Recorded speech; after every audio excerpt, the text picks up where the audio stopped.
শুভেচ্ছা,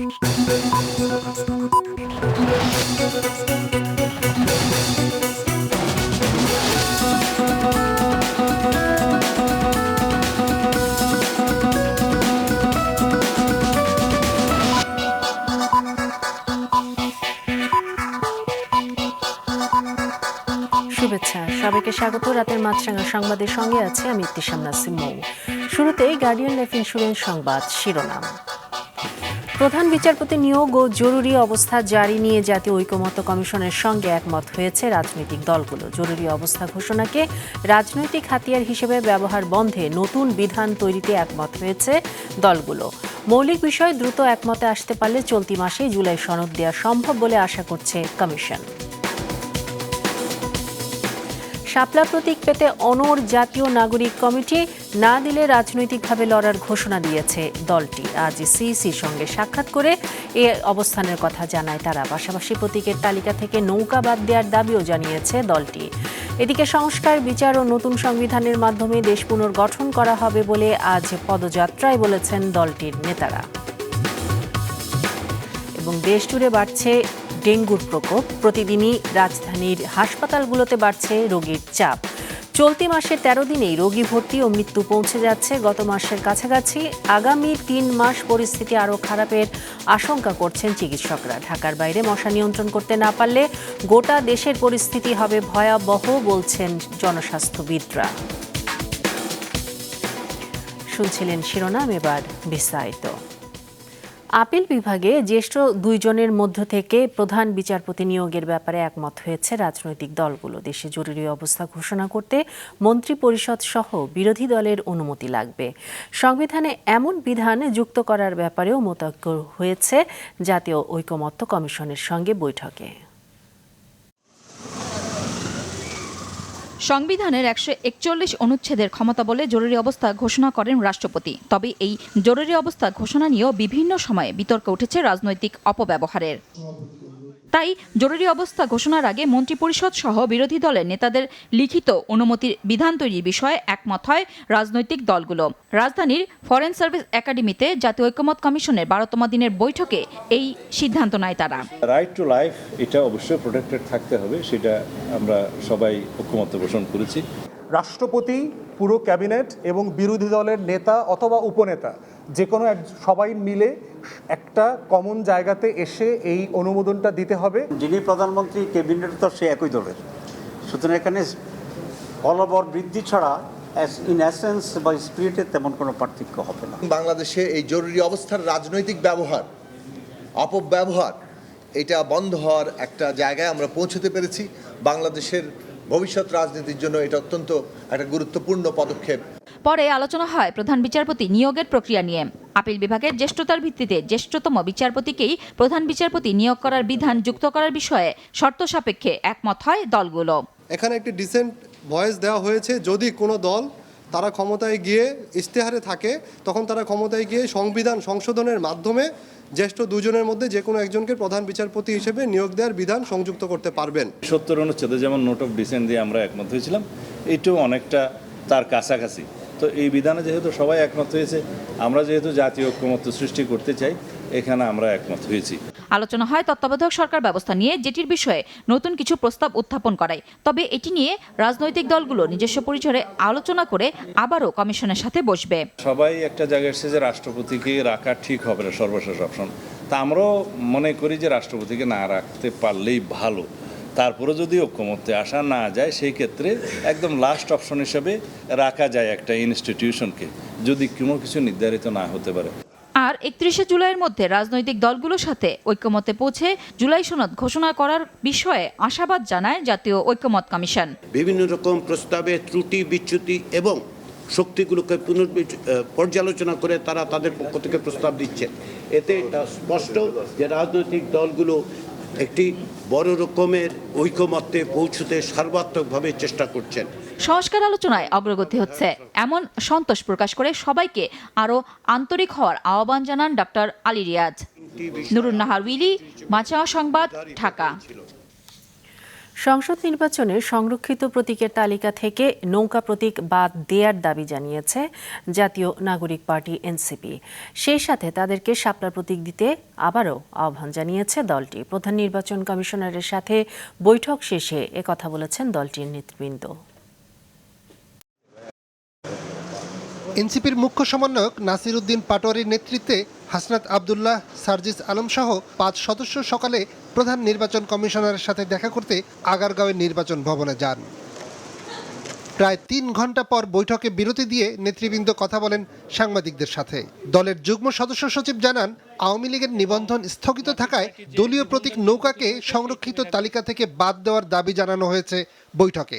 সরকারি সিদ্ধান্ত অনুযায়ী এবং নির্বাচন কমিশনের নিজের সিদ্ধান্ত অনুযায়ী বাংলাদেশ আওয়ামী লীগের নিবন্ধন কার্যক্রম স্থগিত রয়েছে, কিন্তু তাদের স্থগিত থাকা অবস্থায়ও তাদের যে প্রতীক ছিল নৌকা, সে নৌকাকে কিন্তু এখনও তালিকা থেকে বাদ দেওয়া হয়নি। তো আমরা এই বিষয়টি কমিশনের নজরে এনেছি যে আইনগতভাবে আপনারা নৌকাকে এই যে তালিকা, এই তালিকার ভিতরে রাখতে পারেন না। নির্বাচন কমিশনের দলের নিবন্ধন আবেদনের প্রথম পছন্দ শাপলা ফুলের পাশাপাশি বিকল্প হিসেবে কলম ও মোবাইল ফোন চাইলেও এখন শাপলা ফুলকেই প্রতীক হিসেবে চায় এনসিপি। এই প্রতীকের সাথে রাষ্ট্রীয় প্রতীকের কোনো বিরোধ বা সম্পর্ক নেই বলে যুক্তি তুলে ধরেন নেতৃবৃন্দ। শাপলাকে আবেদন করেছিলাম, আমরা আরও অপশন হিসাবে দ্বিতীয় এবং তৃতীয় আরও 2টা অপশন দিয়েছিলাম, কিন্তু শুরু থেকেই আমাদের প্রধান এবং একমাত্র লক্ষ্যই ছিল শাপলাকে প্রতীক হিসাবে আমাদের পক্ষে সংরক্ষিত রাখা যেন হয়। আমাদের শাপলার কোনো বিকল্প অপশন নাই, কারণ লিগ্যাল ওয়েতে আমরা দেখেছি আইনগতভাবে শাপলা পেতে আমাদের কোনো বাধা নেই। যদি বাধা দেওয়া হয় সেটা আমরা রাজনৈতিকভাবে লড়াই করব।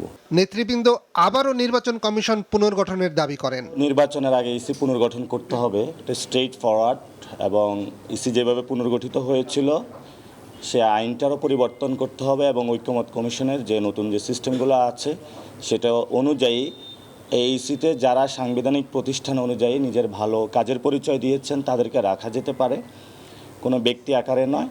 কিন্তু ইসি পুনর্গঠন করবে অনেকে তাদের ব্যক্তি জায়গা থেকে একটা দলীয় মুখপাত্র হিসাবে কাজ করছেন। প্রবাসী বাংলাদেশিরা কিভাবে ভোট দেবেন সেই আলোচনাও হয় এই বৈঠকে। নিয়াজ মোর্শেদ, মাছরাঙা সংবাদ, ঢাকা। এদিকে রাষ্ট্রের কাঠামোগত সংস্কার ও গণহত্যাকারীদের বিচার নিশ্চিতের মাধ্যমে একটি বৈষম্যহীন দেশ বিনির্মাণ সম্ভব বলে জানিয়েছেন জাতীয় নাগরিক পার্টির আহ্বায়ক নাহিদ ইসলাম। জুলাই পদযাত্রার 13তম দিনে পিরোজপুরে পদযাত্রা ও সমাবেশে তিনি একথা বলেন। নাহিদ আরও বলেন, সংস্কার না হলে দেশ আবারও পুরনো ব্যবস্থায় ফিরে যাবে। দেশে গণতন্ত্রের বদলে মাফিয়াতন্ত্র ও স্বৈরাচারতন্ত্র প্রতিষ্ঠা হবে, যা দেশের তরুণ সমাজ হতে দেবে না। পুরনো বন্দোবস্ত তরুণরা মানতে পারেনি বলেই জুলাই গণঅভ্যুত্থানে শহীদরা জীবন দিয়েছেন। এই দায়বদ্ধতা থেকে রাষ্ট্রের সংস্কার প্রয়োজন বলে জানান নাহিদ ইসলাম। এর আগে সকালে বৈরী আবহাওয়ার মধ্যেই পিরোজপুর সার্কিট হাউস থেকে পদযাত্রা শুরু করে এনসিপি। পরে শহরের শহীদ মিনারে সমাবেশে অংশ নেন কেন্দ্রীয় আঞ্চলিক নেতাকর্মীরা। এরপর পদযাত্রা হয় ঝালকাঠিতে।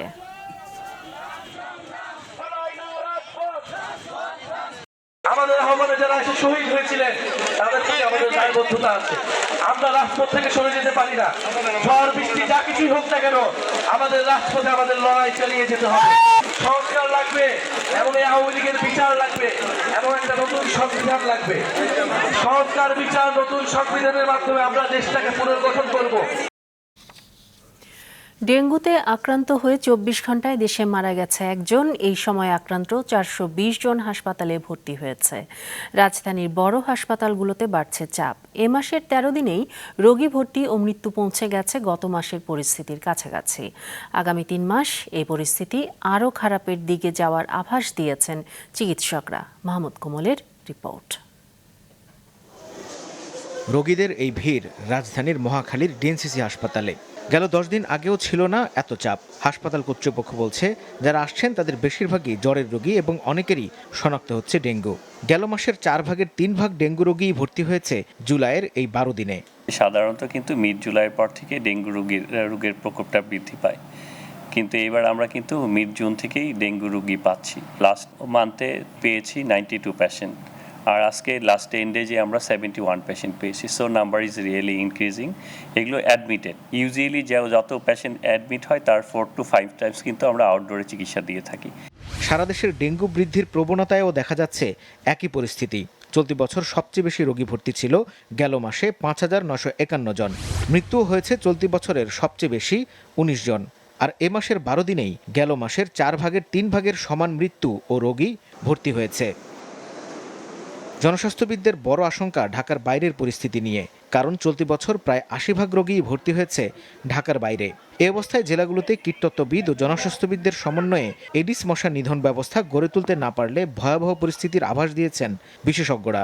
বরগুনা আমাদেরকে একদিক থেকে চোখে আঙ্গুল দিয়ে দেখাচ্ছে যে আমাদের মফস্বল শহরগুলোতে আমাদের এখন প্রচুর কার্যক্রম নিতে হবে। যেভাবে গ্রামে ছড়াতে শুরু করেছে, আমরা যদি এখন কার্যক্রম নিতে শুরু করি তাহলে হয়তো ২০-৩০ বছর লাগবে আমাদের এটাকে কমিয়ে আনতে, বা অটোমেটিক্যালি কমে যাবে। মাঝখানে যেটা হবে সেটা আমাদের আয়ত্তের বাইরে চলে যাবে, সেটা আক্রান্তের সংখ্যা এবং মৃত্যুর সংখ্যা। স্থানীয় সরকার বিভাগ, স্বাস্থ্য বিভাগ এটাকে একটা যুদ্ধ হিসেবে ঘোষণা করুক, যাতে করে ওই পরিস্থিতিতে আমরা অগাস্ট, সেপ্টেম্বর, অক্টোবর এই মাসগুলোতে সবচেয়ে বেশি থাকে ডেঙ্গুর প্রকোপ।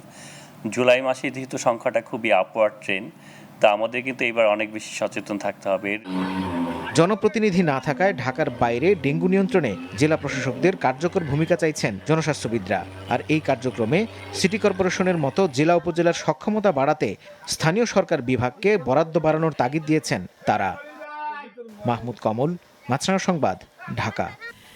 মিটফোর্ড এলাকায় ব্যবসায়ীকে নৃশংসভাবে হত্যার ঘটনাকে সর্বোচ্চ গুরুত্ব দিয়ে দেখছে সরকার জানিয়ে স্বরাষ্ট্র উপদেষ্টা বলেছেন, মব সন্ত্রাস বন্ধে চিহ্নিত অপরাধী ও সন্ত্রাসীদের ধরতে সারা দেশে চিরুনি অভিযান শুরু হয়েছে।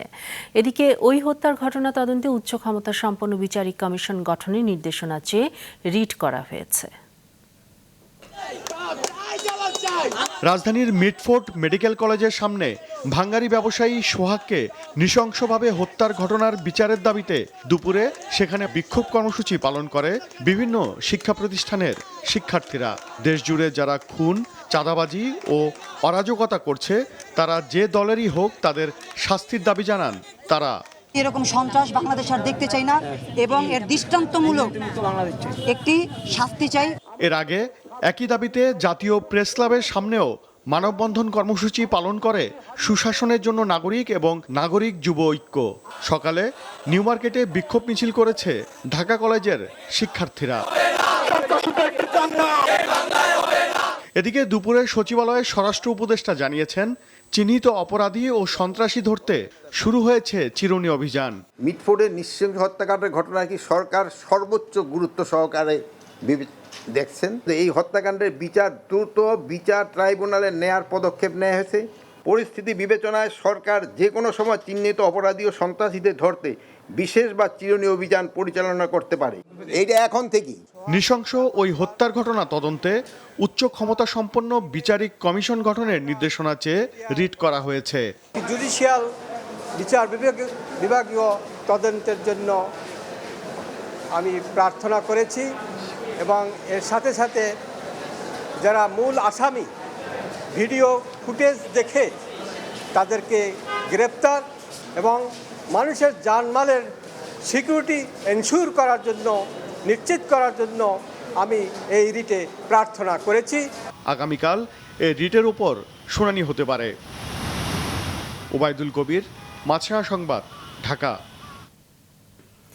জাতীয়তাবাদী শক্তিকে ধ্বংস করতে চক্রান্ত হচ্ছে, তবে বিএনপিকে তুড়ি মেরে উড়িয়ে দেয়া যাবে না বলেছেন দলের মহাসচিব মির্জা ফখরুল ইসলাম আলমগীর। বিকেলে রাজধানীর একটি হোটেলে বিএনপির ভারপ্রাপ্ত চেয়ারম্যানকে নিয়ে লেখা বই Tarique Rahman the hope of Bangladesh বইয়ের মোড়ক উন্মোচন অনুষ্ঠানে একথা বলেন তিনি। ফখরুল বলেন, বিএনপির বিরুদ্ধে পরিকল্পিতভাবে অপপ্রচার চালানো হচ্ছে এবং এর পেছনে সুনির্দিষ্ট চক্রান্ত রয়েছে। মেধা দিয়ে এই অপপ্রচারের জবাব দিতে দলের তরুণদের আহ্বান জানান বিএনপি মহাসচিব। আজকে যে প্রচার হচ্ছে, অপপ্রচার হচ্ছে, এর পেছনে কিন্তু একেবারে সুনির্দিষ্ট চক্রান্ত রয়েছে। সেই চক্রান্ত হচ্ছে বাংলাদেশের জাতীয়তাবাদী শক্তিকে ধ্বংস করে দেওয়া। সেই সব চক্রান্তটা হচ্ছে যে নেতা যিনি উঠে আসছেন, যার একটা সম্ভাবনা দেখা দিয়েছে, সে তারেক রহমান সাহেবকে নিশ্চিহ্ন করা। আমি এটা জোর দিয়ে বলতে চাই, বিএনপিকে এত সহজে তুড়ি মেরে উড়িয়ে দেওয়া যায়। প্রশাসন ক্যাডারের সাথে দ্বন্দ্বের জেরে হয় এনবিআরের আন্দোলন। পরবর্তীতে একে সরকার বিরোধী আন্দোলনে রূপ দেওয়ার ষড়যন্ত্র ছিল। সচিবালয়ের সংবাদ সম্মেলনে এসব কথা জানিয়েছেন বিদ্যুৎ ও জ্বালানি উপদেষ্টা ফজল কবির।